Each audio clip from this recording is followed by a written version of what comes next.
Hello everyone, it's Barry here. Welcome to my Virgin Kitchen. I hope you are well. Today we are doing something awesome sounding, which I hope is going to be deliciously nice. Sent in by Sam, actually, via the website. So cheers, Sam, for that. These are Cheeseburger Nachos. I love the sound of that. It's an amazing combination. I've got a lot of prep done. There's actually going to be a full write-up and method bits and bobs on the website, myvirginkitchen.com, if you want to have a go, which I sincerely hope you do. Should we do it? Yes, we shall. But before we do, we're going to do a quick shout out to this comment that sort of tickled me.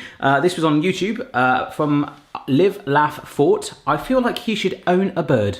That's great. I needed like a parrot on my shoulder, like a pirate. I've already got pugs. Don't know if I can handle a bird. Let's do this recipe. So, the ingredients are very, very simple. You're going to start off, we've got some salted tortilla chips there. You could use chili ones, you could go to town, any flavour you like.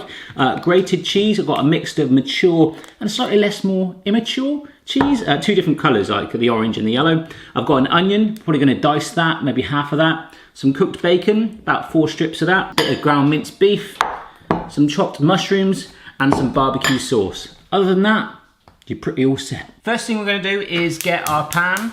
Woo! Like a medium flame. Drop of oil in there. Just let it warm up. Do a little dance if you want.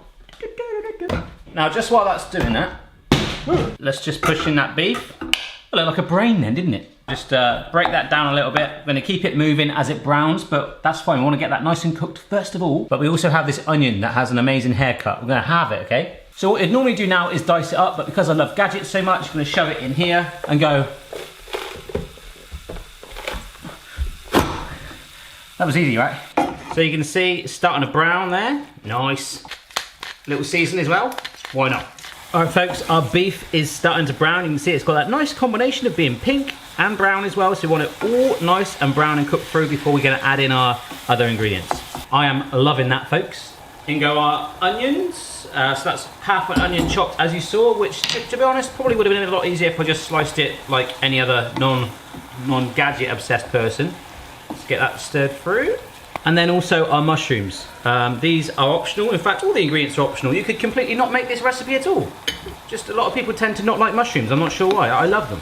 So basically, we're going to stir this through. We're going to cook through the onions, soften those up, and wilt up and cook the mushrooms also. Lush. We're also going to add in about half a tablespoon of barbecue sauce. We're going to need a load later on anyway. You could use ketchup, maybe a bit of mustard in there as well. Just going to start to stain that, add a little bit more flavour in initially. Nice and smoky now, I can smell it. Smell that smokiness? Oh yeah, it's coming down your nostrils. Just while that is cooking away, now is a good time to preheat your oven. So let's do that. Oven preheated. Cha-ching. All right, boom. Just taking that off the heat. It's still bubbling away. We're gonna let it cool down and then drain off any excess fluid. Colander to drain off the fats. And put it right in there because it's a bit dangerous. We want all those juices coming out because it's going to make damp nachos otherwise. Stick it on top of the pan and let's crack on. All right, so now what we do is start to build it. We've got our beef mince here. We've got our dish. You want to get yourself a nice big old deep dish. Or a large baking tray would be cool as well. But of course, the cool thing about a deep, our oven's preheated. Amazing. The cool thing about a deep baking dish is you can get some real depth to it, some height to your nachos rather than just one thin layer. So if you want a thin layer, a longer tray, deep dish, deep layers. By the way, it's going to be good. So we're now going to start to lay down the tortilla chips in the dish. Now don't sort of spread them out too much. You kind of want to overlap them slightly, okay? So it's kind of like a layer and a half, just to make sure complete coverage. Like laying a tortilla carpet. There we go, that's cool. I'm trying to make it that you can't see any of the bottom, which could be taken in many different contexts. I've got my mixed bowl of cheese here. So we're just going to sprinkle that on first. Give it a real good coating. Oh yes, lovely jubbly. Gonna add on that beef mixture. Beef, onions, mushrooms with that barbecue tang. Oh yeah. And the heat from the beef is already starting to melt the cheese already, so you're getting ahead of yourself here. Very exciting times. Nice. This is half of the bacon that's already been cooked, as I say.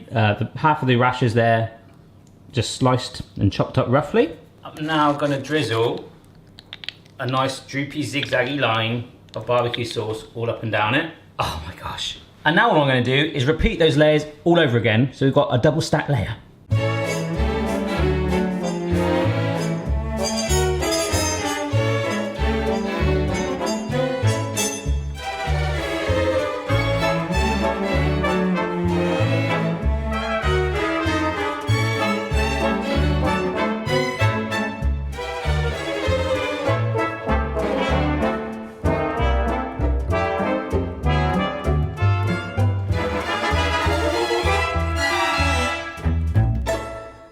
Nice. That is looking blooming gorgeous, but to give it a teeny bit more of a burger vibe with the whole bun, I like a bun with sesame seeds on. I'm just gonna do a little shaky shake here of sesame seeds on there. All right, again, completely optional. Into the preheated oven this goes, me beauties. And we'll see that in 10 minutes. Meanwhile, the only thing you've got to do is chop something called a scallion in America, but also a spring onion. So I've got these nice and chopped, so they're going to be sprinkled on top, and this is another optional dip, which, to be honest, I don't think I'm going to use, but this is my own homemade burger sauce.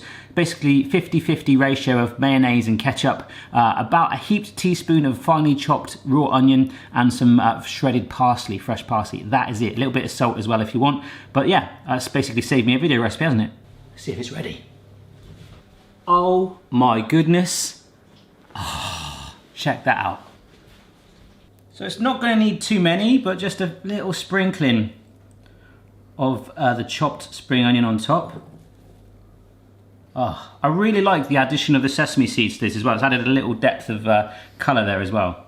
That is a pretty cool thing. Oh,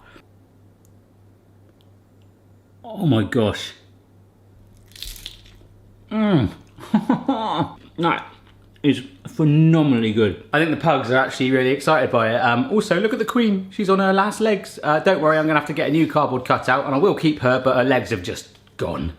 So if you have any ideas for cardboard cutouts, let me know down below what you want to see. Also, let me know down below what recipe you want to see next. If you try this recipe, don't forget to tag me at My Virgin Kitchen. I love to see your attempts. I'll retweet it, like it, share it, all that stuff. And of course, don't forget to subscribe for regular recipes and food fun. So I guess this can be your in-video pug pause, can't it? Congratulations, you've made it to the end of the video.